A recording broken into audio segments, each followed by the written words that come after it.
जंगल में रानी चिड़िया अपने पति बबलू कबूतर के साथ रहती थी। वहीं पास में कालू कौवा अपनी पत्नी सुंदरी कौवी के साथ रहता था। कालू कौवा और बबलू कबूतर का घर आसपास ही था। कालू कौवा बहुत ही शातिर और चालाक कौवा था। वो कौवा बहुत ही आलसी था। वह हमेशा यही सोचता रहता था कि बिना मेहनत किए अपने ही घर में उसे दाना मिलता रहे। वहीं दूसरी तरफ रानी चिड़िया और बबलू कबूतर की नई नई शादी हुई होती है। वे दोनों अपने जीवन में बहुत ही खुश थे। रानी चिड़िया अपने पति बबलू कबूतर से कहती है, बबलू जी, मेरी तबीयत कुछ ठीक नहीं लग रही।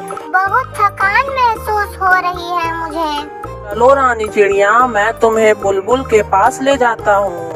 वो तुम्हारा चेकअप करके तुम्हें दवाई दे देगी। बबलू कबूतर रानी चिड़िया को बुलबुल के पास लेकर जाता है। बुलबुल चिड़िया रानी चिड़िया का चेकअप करके बबलू कबूतर से कहती है, मुबारक हो बबलू कबूतर, तुम्हारी पत्नी अंडे देने वाली है। तुम्हें इसका ध्यान रखना होगा। बबलू कबूतर रानी चिड़िया की बहुत अच्छे से देखभाल करता है।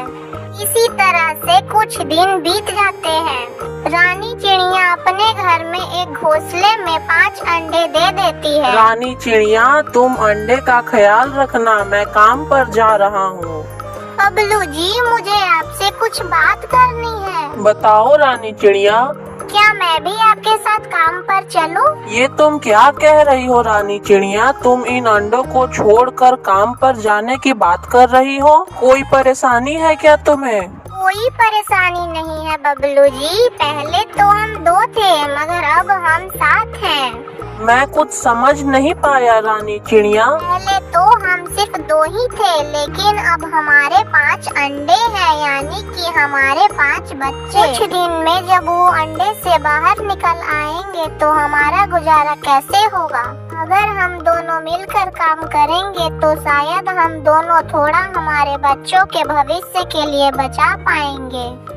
तुम बिल्कुल ठीक कह रही हो रानी चिड़िया, मगर मुझे हमारे अंडों की चिंता है। अगर हम दोनों ही काम पर चले जाएंगे तो हमारे इन अंडों का ख्याल कौन रखेगा? हमारा जंगल बहुत सुरक्षित है बबलू जी। आज से पहले यहाँ किसी भी चिड़िया का अंडा चोरी नहीं हुआ। आप चिंता मत कीजिए। बात तो सही कह रही हो। हमारे जंगल में सभी पक्षियाँ बहुत अच्छे हैं और कोई भी पक्षी हमारे अंडों को नहीं चुराएगा। आज से ही तुम मेरे साथ काम पर चलना। फिर रानी चिड़िया और बबलू कबूतर काम पर चले जाते हैं। अरे कालू जी, वो देखो, बबलू कबूतर और रानी चिड़िया दोनों मिलकर काम पर जा रहे हैं। और एक तुम हो जो हर समय घर पर ही बैठे रहते हो, पूरा दिन कोई भी काम नहीं करते। अरे कुछ तो शर्म करो। देखना, एक दिन वो दोनों बहुत ही अमीर हो जाएंगे और तुम इसी घोंसले में बैठे रह जाओगे। अरे बस करो मेरी माँ, और कितना सुनाओगी? अब तुम ही बताओ, मैं ऐसा क्या करूँ कि तुम खुश हो जाओगी? जाओ और दाने ले आओ। अगर तुमने आज कमा कर दाने नहीं लाए तो मैं तुम्हें छोड़कर अपनी माँ के घर चली जाऊंगी। मेरी प्यारी सुंदरी, तुम्हें अपने माँ के घर जाने की कोई जरूरत नहीं है। आज मैं दाना ले आऊँगा। कालू कौवा काम पर जा रहा होता है कि इतने में ही वह सोचने लगता है, अब इतनी गर्मी में मैं दाना कहाँ से लाऊंगा? ये सब उस बबलू कबूतर और रानी चिड़िया के कारण हुआ है। ना ही वो मेरे घर के सामने से गुजरते, ना ही सुंदरी उन्हें देखती और ना ही मुझे काम पर जाना पड़ता। मैं उन दोनों को छोड़ूंगा नहीं। जरा मैं भी देखूं तो हर रोज काम करके उन दानों को कहाँ छुपाया है। इतना सोचकर कौवा रानी चिड़िया के घर चला जाता है। अरे रानी चिड़िया ने तो यहाँ पर अंडे दिए हैं। चिड़िया अपने अंडों को छोड़कर काम पे गई है। अगर मैं इन अंडों को ले जाकर चील को दे दूं तो वो मुझे इन अंडों के बदले अच्छे खासे दाने दे देगी और मैं उन दानों को सुंदरी कौवी को ले जाकर दे दूंगा तो वो बहुत खुश हो जाएगी। हाँ, मैं ऐसा ही करता हूँ। फिर क्या था, कालू कौवा उन 5 अंडों को चील के पास ले जाता है। चील भैया, ये देखो अंडे, वो भी ताजे ताजे। अरे कालू कौवे, ये अंडे तुमने कहाँ से चुराए हैं? ये अंडे रानी चिड़िया के हैं, देखो कितने सुंदर और बड़े बड़े हैं। अरे वाह कालू कौवे, ये तो तुमने बहुत अच्छा काम किया है। अब जल्दी से अपने हिस्से का मुनाफा लो और निकलो यहाँ से।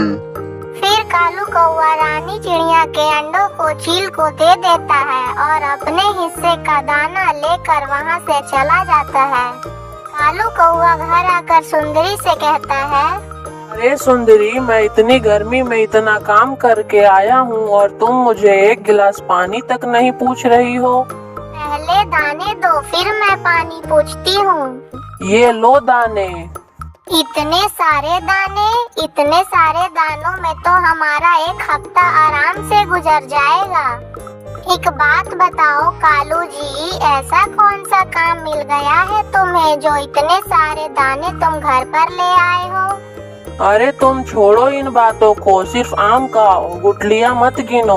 अब पानी दोगी भी या नहीं? अभी लाई कालू जी। दूसरी तरफ बबलू कबूतर और रानी चिड़िया अपना काम खत्म करके अपने घर वापस आते हैं और वो देखते हैं कि उनके अंडे उनके घर में नहीं थे। जिसका डर था वही हुआ, अब हम कहाँ ढूंढेंगे अंडों को? बबलू जी, न जाने कौन है वो पक्षी जिसने मेरे अंडे चुराए हैं। अब हम किसको पूछेंगे हमारे अंडों के बारे में? बबलू जी, अब हम क्या करें? अभी हम कुछ नहीं कर सकते, न जाने कौन होगा वो दुष्ट पक्षी जिसने हमारे बच्चों को चुराया है। अभी तक तो उसने हमारे अंडों को खा लिया होगा। भगवान ने चाहा तो तुम फिर से अंडे दे सकती हो। बबलू कबूतर की बातें सुनकर रानी चिड़िया अपने आप को संभालने लगती है। इसी तरह से कुछ दिन गुजर जाते हैं। दूसरी तरफ सुंदरी कौवी ने अंडे दिए होते हैं। कालू कौवा और सुंदरी कौवी अपनी जिंदगी में बहुत खुश थे। एक दिन कालू कौवा और सुंदरी कौवी अपने अंडों को घर पर ही छोड़कर पानी पीने तालाब पर जाते हैं। वहीं पास में एक चील सुंदरी के अंडों पर नजर जमाए बैठा था। अरे ये कौवा और कौवी तो कहीं बाहर जा रहे हैं, आज तो मैं इनके अंडों को खा ही जाऊंगा।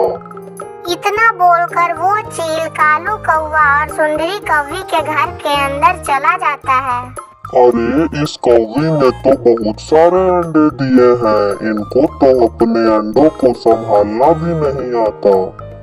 कोई बात नहीं, मैं हूँ ना, अब ये अंडे मेरे पेट में जाएंगे। मजा आ गया, इतने सारे अंडे खाकर तो मुझे मजा ही आ गया।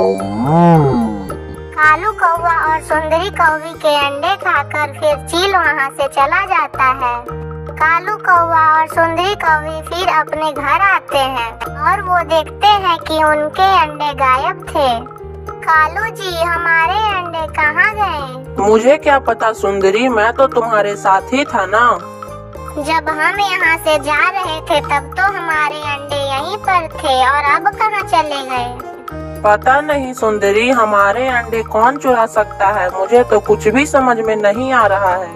न जाने कौन सा पाप किया है हमने जो भगवान हमें ऐसी सजा दे रहा है। तब जाकर कालू को अपनी गलती का एहसास होता है। ये सब मेरी वजह से हुआ है। मैंने रानी चिड़िया के अंडों को चुरा कर चील को दिया था। उन अंडों के बदले मुझे चील ने ढेर सारे दाने दिए थे। कालू जी, तुम ऐसा कुछ करोगे मुझे बिल्कुल पता नहीं था। तुम्हारी गलती की सजा मुझे और मेरे अंडों को मिल रहा है। माफ कर दो सुंदरी, मुझसे बहुत बड़ी भूल हो गई है। मुझसे क्यों माफी मांग रहे हो कालू जी? अगर आपको माफी मांगना ही है तो रानी चिड़िया से माफी मांगो। फिर कालू कौवा और सुंदरी कौवी रानी चिड़िया के पास जाते हैं। कालू भैया, सुंदरी बहन, आप दोनों यहाँ, आपको क्या हुआ? मुझे माफ कर दो चिड़िया बहन, मैंने ही तुम्हारे अंडों को चुराया था और तुम्हारे अंडों को चील को दे दिया था।